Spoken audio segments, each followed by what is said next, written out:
บริษัทลงทุนและผลิตธุรกิจกสิกรรมภาคใต้ลาวจำกัดผู้เดียวดำเนินธุรกิจในโครงเขตผลิตกสิกรรมอยู่แขวงอัตตปือและแขวงเซกองในเนื้อที่หลายกว่า 28,000 เฮกตาร์บริษัทจัดตั้งการผลิตตามรูปแบบบรรดาแบบกลุ่มนิคมกล้วยกลุ่มนิคมเลี้ยงงัวสมทบกับการปลูกต้นไม้กินหมากกลุ่มนิคมหมากม่วงแต่ปี 2025 หาปี 2027 บริษัทมีแผนลงทุนสร้างเขตผสมผลิตกสิกรรมขนาดใหญ่รวมมีปลูกกล้วยเกือบ 9,000 เฮกตาร์เลี้ยงงัวได้130,000 กว่าตัวในเนื้อที่เกือบ 7,000 เฮกตาร์สมทบกับการปลูกต้นไม้กินหมากชนิดอื่นหมากม่วง 1,000 เฮกตาร์หมากส้มโอ 3,100 เฮกตาร์ปลูกหญ้า 2,800 เฮกตาร์เพื่อเอาใจใส่ในการสนองแรงอาหารให้ฝูงงัวลงทุนใส่เขตอุตสาหกรรมรวมมีบรรดาโรงงานผลิตหุ่มหอโรงงานทอย่างโรงงานปรุงแต่งหมากไม้เบื้องต้นโรงงานปรุงแต่งหมากไม้โรงงานเสื่อมจอดกงจักรโรงงานแปรรูปผลิตเครื่องป่าของดงโรงงานผลิตไม้บดและโรงงานอื่นๆนอกจากนั้นบริษัทยังลงทุนกิจการอำนวยความสะดวกหลายอย่างเพื่อแน่ใส่ยกสูงชีวิตการเป็นอยู่สร้างสภาพแวดล้อมในการเฮ็ดเวียกให้มั่นคงและสร้างความติดพันยาวนานให้ผู้ออกแรงงาน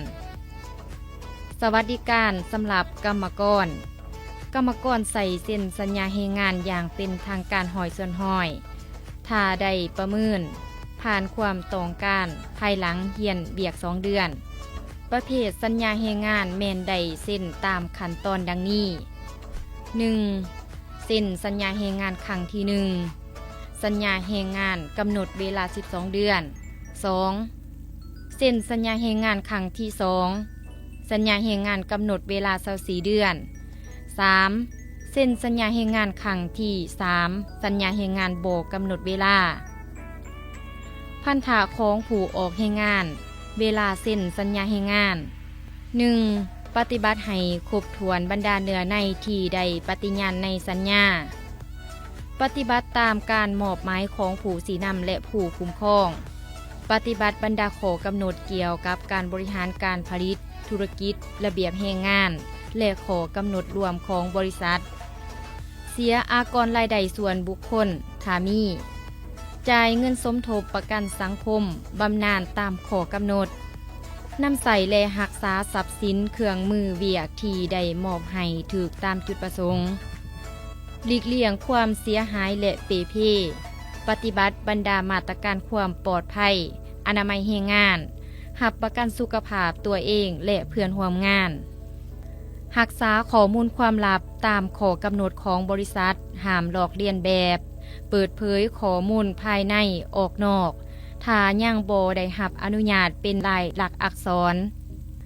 ห้ามปฏิบัติพฤติกรรมละเมิดกฎระเบียบข้อกำหนดอยู่บ่อนเฮ็ดเวียกเฮือนพักบ่อนพักบ่อนร่วมของบริษัทห้ามละเมิดกฎหมายคือขี้ลักนำใส่และครอบครองยาเสพติดลิ้นไผ่ตั้งใจเฮ็ดเวียกให้เกิดบาดแผลละเมิดกฎจราจรเวลาเฮ็ดเวียกเวลาพักผ่อน 1. ผู้ออกแรงงานเฮ็ดเวียก8 ชั่วโมงต่อมือ6 มื้อต่ออาทิตย์พักทุกๆวันอาทิตย์สำหรับสวัสดิการ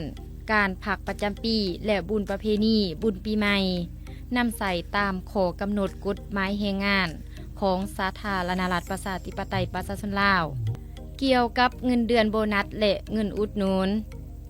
ระดับเงินเดือนบริษัทนำใส่ระดับเงินเดือนที่แข่งขันในตลาดแรงงานลาวรายละเอียดดังนี้ 1. กรรมกรระดับเงินเดือนเฮียนเวียกแต่4 ล้าน5แสนหา5 ล้าน3แสนกีบต่อ26 วันระดับเงินเดือนหลังจากผ่านเฮียนเวียกแต่5 ล้าน3แสนกีบหา5 ล้าน6แสนกีบต่อ26 วัน 2. กรรมกรที่มีใบประกาศนียบัตรสันกลางสาขาปลูกฝังเลี้ยงสัตว์สัตวแพทย์ระดับเงินเดือนแต่5 ล้าน3แสนกีบ หา6ล้านกีบต่อ26วันการเบิกจ่ายเงินเดือนบริษัทจ่ายเงินเดือน2งวดต่อ1เดือนงวดที่1แต่วันที่15หาวันที่20ของแต่ละเดือนเบิกเงินล่วงหน้างวดที่2เงินเดือนที่ยังเหลือแม่นจะจ่ายในวันที่1หาวันที่8ของเดือนต่อไปวิธีการจ่ายเงินเดือนสำหรับผ่านบัญชีธนาคารลาวเวียดบินจ่ายเงินเดือนแต่ละเดือนจะถูกส่งผ่านทางข้อความโทรศัพท์หรือส่งเป็นไฟล์ตารางเงินเดือนโดยกงให้กรรมกรการขึ้นเงินเดือนบริษัทจะตั้งกวดสอบประเมินฝีมือแรงงานและประสิทธิภาพการเฮ็ดเวียกตามกำหนดประจำเดือนหรือไตรมาสเพื่อพิจารณาปรับปรุงขึ้นเงินเดือนโบนัสบริษัทได้นำใส่นโยบายเงินโบนัสให้ผู้ออกแรงงานต่อไปนี้โบนัสสำเร็จตามเป้าหมายโดยอิงใส่ประสิทธิภาพการเฮ็ดเวียกของผู้ออกแรงงานตามผลการประเมินแต่ละระยะโบนัสถ่ายปีอิงตามผลการผลิตธุรกิจของหน่วยงานและระดับการสำเร็จหน้าที่ของผู้ออกแรงงานเงินอุดหนุนอายุการผู้ออกแรงงานเฮ็ดเวียกครบ5ปีได้โบนัสเพิ่มหาส่วนหอยของเงินเดือนเกี่ยวกับสภาพแวดล้อมการเฮ็ดเวียก 1. เลี้ยงเขาบริษัทจัดเทือนครัวร่วมเลี้ยงเขา3ขาบต่อมือให้ผู้ออกแรงงาน 2. ที่พักบริษัทจัดที่พักอาศัยอยู่สถานที่เฮ็ดเวียกต่ำสุดห้องหนึ่ง6หา8คนต่อห้อง 3. ไฟฟ้าในครัวเรือนบริษัทสนองไฟฟ้าในครัวเรือนตามอัตรากำหนด 4. นำใส่ชีวิตประจำวันบริษัทลงทุนสร้างสถานีผลิตนำบริสุทธิ์สนองนำดื่มฟรีนำใส่ชีวิตประจำวันโดยบ่เสียค่าตามอัตรากำหนด 5. เครือข่ายอินเทอร์เน็ตบริษัทได้ยกระดับอุปกรณ์และพื้นฐานโครงสร้างอินเทอร์เน็ตในเขตเรือนพักร่วมเพื่อรับใส่ความต้องการในการดำรงชีวิตและเสื่อมต่อข้อมูลข่าวสาร 6. เครื่องแบบสุดออกแรงงานบริษัทได้สนองเครื่องแบบและประกอบสุดออกแรงงานตามแต่ละตำแหน่งรับประกันความปลอดภัยในขบวนการเฮ็ดเวียกและสร้างความเป็นมืออาชีพความเป็นเอกภาพในระบบ 7. บริการห้านสะดวกซื้อบริษัทสร้างและพันขยายบรรดากิจการบริการรับใส่ชีวิตการเป็นอยู่ของพนักงานกรรมกรรวมมีจัดสถานที่ในการจัดงานแต่งดองวันเกิดกิจกรรมวัฒนธรรมชุมชนเพื่อเสริมสร้างความสามัคคีร่วมและการเบิ่งแยงชีวิตจิตใจ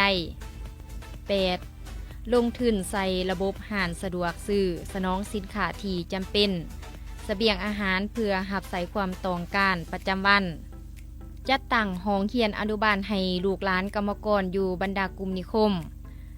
1. จัดตั้งห้องแพทย์เพื่อรับประกันเวียกงานดูแลสุขภาพเป็นประจำและทันเวลาให้ผู้ออกแรงงาน 2. จัดตั้งกิจกรรมการเคลื่อนไหวด้านกิจกรรมกีฬาเพื่อสร้างบอนดินเพื่อสุขภาพดียกระดับชีวิตการเป็นอยู่ด้านจิตใจและเพิ่มทวีความสามัคคีผูกพันภายในหมู่คณะกรรมกรหลักสูตรการฝึกอบรมบริษัทจัดตั้งแนะนำเสื่อมโยงให้พนักงานใหม่ฝึกอบรมฝีมือเทคนิคการปลูกกล้วยเทคนิคการเลี้ยงงัว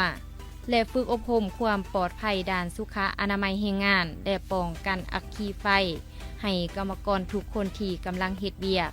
เกี่ยวกับสวัสดิการการประกันสังคมและผลประโยชน์อื่นๆสวัสดิการประกันสังคมบริษัทจ่ายค่าประกันภัยสังคมตามข้อกำหนดบริษัทพันขยายออกบัตรประกันสังคมให้กรรมกรห้อยส่วนห้อยที่กำลังเฮ็ดเวียกอยู่เขตผสมกสิกรรมภาคใต้ลาว 1. สวัสดิการเยี่ยมยามเมื่อเจ็บป่วยอุบัติเหตุบริษัทเยี่ยมยามช่วยเหลือให้กำลังใจและวัตถุในกรณีเจ็บป่วยอุบัติเหตุสภาพการเป็นอยู่ยุ่งยากประกอบส่วนให้กำลังใจและส่งเสริมผู้ออกแรงงาน 2. กวดสุขภาพประจำปีบริษัทจะตั้งกวดสุขภาพประจำปีโดยบ่เสียค่า1ครั้งต่อปีสำหรับกรรมกรทั้งหมดที่ได้เซ็นสัญญาแรงงานกฎระเบียบเพื่อนพักร่วมของกรรมกร 1. อยู่ถือห้องถือจำนวนคนที่กำหนดห้ามบ่ให้เปลี่ยนห้องหรือเอาห้องให้ผู้อื่นใส่ 2. เก็บรักษาเงินคำและบรรดาทรัพย์สินส่วนตัวของตนเอง 3. ห้ามขายเครื่องห้ามเลี้ยงสัตว์ปีกสัตว์เลี้ยงอยู่บ่อนอาศัย 4. รถทุกประเภทต้องจอดถือบอนที่บริษัทกำหนดไว้ 5. ทิมขี้เหงื่อให้ถือบอนที่กำหนดเพื่อรักษาสุขอนามัยร่วม 6. นำใส่อุปกรณ์ให้ถือจุดประสงค์ประหยัดไฟฟ้านำ 7. ห้ามจัดงานกินเลี้ยงกินดื่มห้องเพลงฟ้อนเต้นหลัง22 โมงเพราะจะสร้างความเดือดร้อนให้แก่คนอ้อมข้าง 8. ห้ามพบถือและครอบครองอาวุธประเภทต่างๆเช่นถาดเบื่อถาดระเบิดถาดก่อให้เกิดอัคคีไฟไว้ในห้อง 9. ห้ามเด็ดขาดการเคลื่อนไหวที่ละเมิดกฎหมายเช่นลิ่นการพนันโสเพณีนำใส่หรือครอบครองถาดกระตุนโดยเฉพาะแมนยาเสพติดในเขตที่อยู่อาศัย 9. กรรมกรที่มีญาติพี่น้องมาเยี่ยมยามพักเศร้าต้องลงทะเบียนกับพนักงานบริหารและผู้รักษาความปลอดภัยก่อน 10. ปฏิบัติตามข้อกำหนดเกี่ยวกับการป้องกันและต้านอัคคีไฟอยู่บ่อนอยู่อาศัยห้ามแต่งกินในห้องห้ามหือม่างเคลื่อนย้ายเปลี่ยนแปลงระบบไฟฟ้าด้วยตนเองห้ามบ่ให้จูดขี้เหงื่ออยู่บ่อนพักอาศัยจูดได้แต่เฉพาะอยู่กองขี้เหงื่อและมีการติดตามจากพนักงานคุ้มครองที่พักเมื่อพบเห็นไฟไหม้ต้องได้แจ้งให้แผนกป้องกันอัคคีไฟเขตผสมโดยทันทีและหีบห่อนปฏิบัติมาตรการดับเพลิงกรณีที่การละเมิดจะถูกลงวินัยตามกฎระเบียบแรงงานของบริษัทในต่อหน้าบริษัทลงทุนและผลิตธุรกิจกสิกรรมภาคใต้ลาวจะสืบต่อลงทุนก่อสร้างหลายโครงการที่อำนวยความสะดวกอื่นๆพร้อมกันนั้นก็ปรับปรุงนโยบายสวัสดิการให้กรรมกรที่กำลังเฮ็ดเวียกอยู่บริษัท